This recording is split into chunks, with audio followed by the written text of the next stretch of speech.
प्रिय श्रद्धालुओं, जय श्री कृष्णा, जय श्री राम, जय श्री राधे राधे, जय श्री महाकाल। इस प्रवचन में आपको श्रवण कराएंगे नारंतक एवं दधिवल के भयंकर युद्ध की कथा। छाणव मूड़ समुझ गुरु भाई, कयस पेल चला कठिनाई। तब सुकंठ सुत क्रोधित भयु, शपथ जाय आंगे मैं लयू। हे मूर्ख, तुझे गुरु भाई समझ में छोड़ता हूँ, यह कह कठिन धक्का देकर चला। तब तो दधिवल भी क्रोधित हुआ, शीघ्रता से आगे जाके पकड़ लिया। नारांतक दधिवल भिरे, निरख भालु अरु कीस। लड़न लगे संग निश्चर, कहे जय श्री जगदीश। उस समय नारांतक और दधिवल युद्ध करने लगे। यह देखकर रीछ वानर रघुनाथ जी की जय उच्चारण कर राक्षसों के संग लड़ने लगे। कपिशूर संगारे चिलन मार, बहुमर्द करो शिक्तापहार।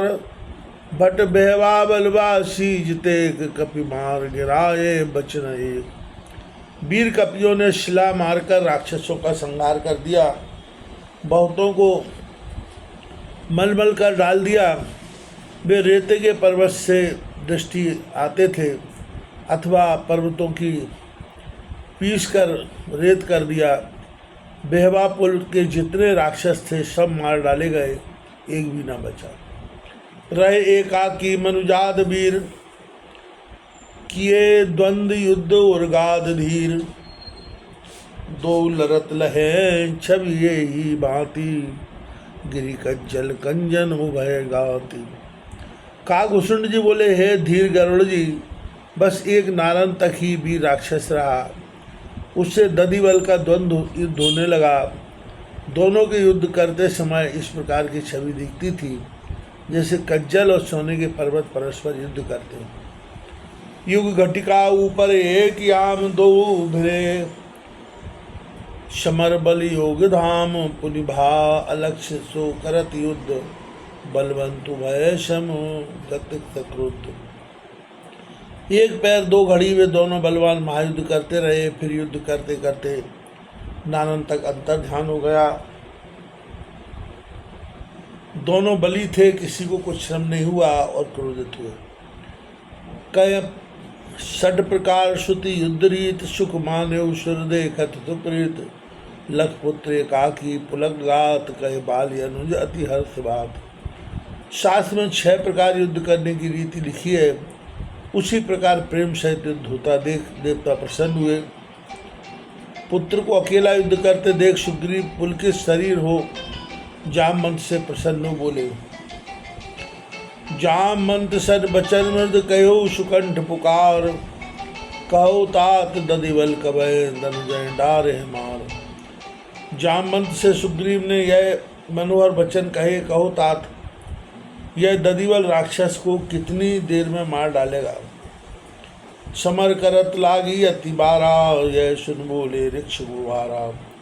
क्षणक हृदय धर धीर कपीशा, दधिवल गुरु सन कही अशीषा। इसी प्रसंग को आगे कह रहे हैं। युद्ध करते समय बड़ी देर हो गई, यह सुनकर ऋक्षपति जामवंत बोले, हे सुग्रीव, क्षणमात्र हृदय में धैर्य धारण करो। दधिवल को तो जीतने का गुरु ने आशीर्वाद ही दिया है। सो अवसर आन तुलाना, एक पलक में मरे अजाना। सुन हरीश मन में अति हर्षे, तब ही विबुध सुमन बहुबल से।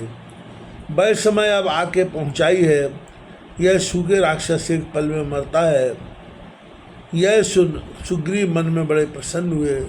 तब देवताओं ने बहुत फूल बरसाए। दधिवल धन्य भुजावल तोरा, रण कौतूहल कीन न थोरा। अरि अस्तुत सुन हरि, हरि कोपा कपे शतकल भयउ अलोपा। और कहने लगे, दधिवल, तेरी भुजाओं के बल को धन्य है, तूने संग्राम में कौतूहल किया।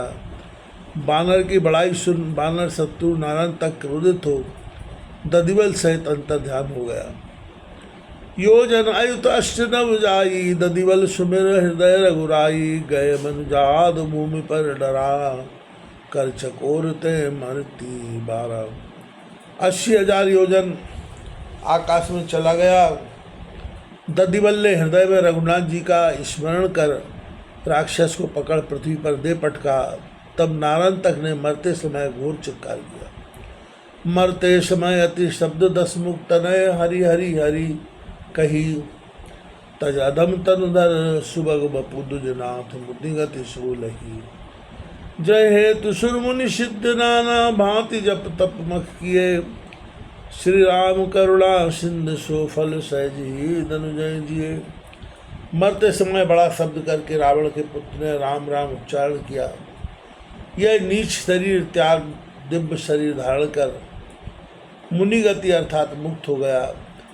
कागभूषण जी बोले, हे ध्वजनाथ, पक्षियों के स्वामी गरुड़ जी, जिस युक्ति के निमित्त देवता मुनि सिद्ध अनेक प्रकार की जब तब यज्ञ करते हैं, वह मुक्ति करुणा सागर रघुनाथ जी ने सही में ही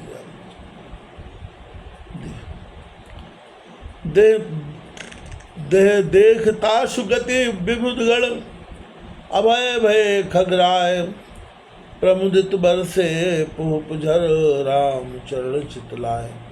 हे गरुड़ जी, उसकी यह नीति देखकर देवता सब निडर हो गए और रघुनाथ जी के चरणों में मन लगाकर प्रसन्नता पूर्वक फूलों की जड़ी लगा दी। मरा नरान तक दधिवल जानी, तोर तासु सिर गए निज पानी, रुंड तासु गए लंक सचारी, आप चले जय नाथ करारी।